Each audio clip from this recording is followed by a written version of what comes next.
याकूब का आम खत बाब 3। ऐ मेरे भाइयों, तुम में से बहुत से उस्ताद ना बने, क्योंकि जानते हो कि हम जो उस्ताद हैं ज़्यादा सज़ा पाएंगे, इसलिए कि हम सब के सब अक्सर खता करते हैं।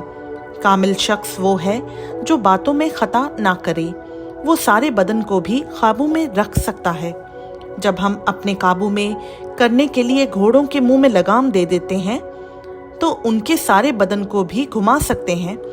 देखो, जहाज भी अगरचा बड़े बड़े होते हैं और तेज हवाओं से चलाए जाते हैं, तो भी एक निहायत छोटी सी पतवार के जरिया से मांझी की मर्जी के मुआफिक घुमाए जाते हैं।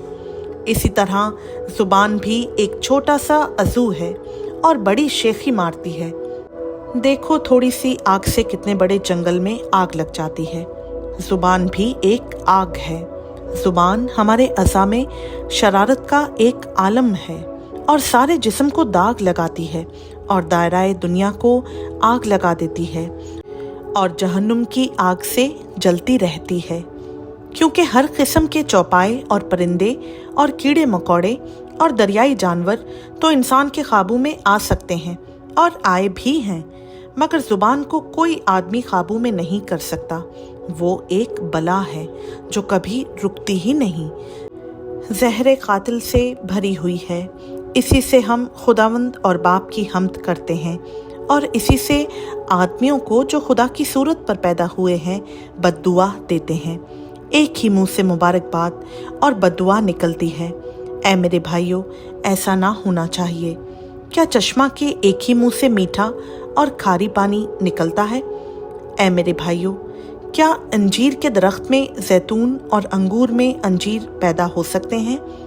इसी तरह खारी चश्मा से मीठा पानी नहीं निकल सकता। तुम में दाना और फहीम कौन है?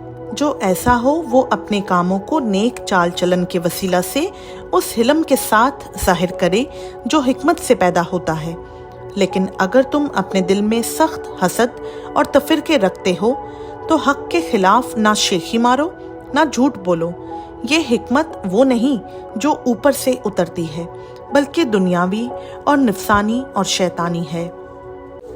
इसलिए कि जहाँ हसद और तफिरका होता है वहाँ फसाद और हर तरह का बुरा काम भी होता है। मगर जो हिकमत ऊपर से आती है, अव्वल तो वो पाक होती है, फिर मिलनसार, हलीम और तरबियत पजीर, रहम और अच्छे फलों से लदी हुई, बेतरफदार और बेरिया होती है और सुलह कराने वालों के लिए रास्तबाजी का फल सुलह के साथ बोया जाता है।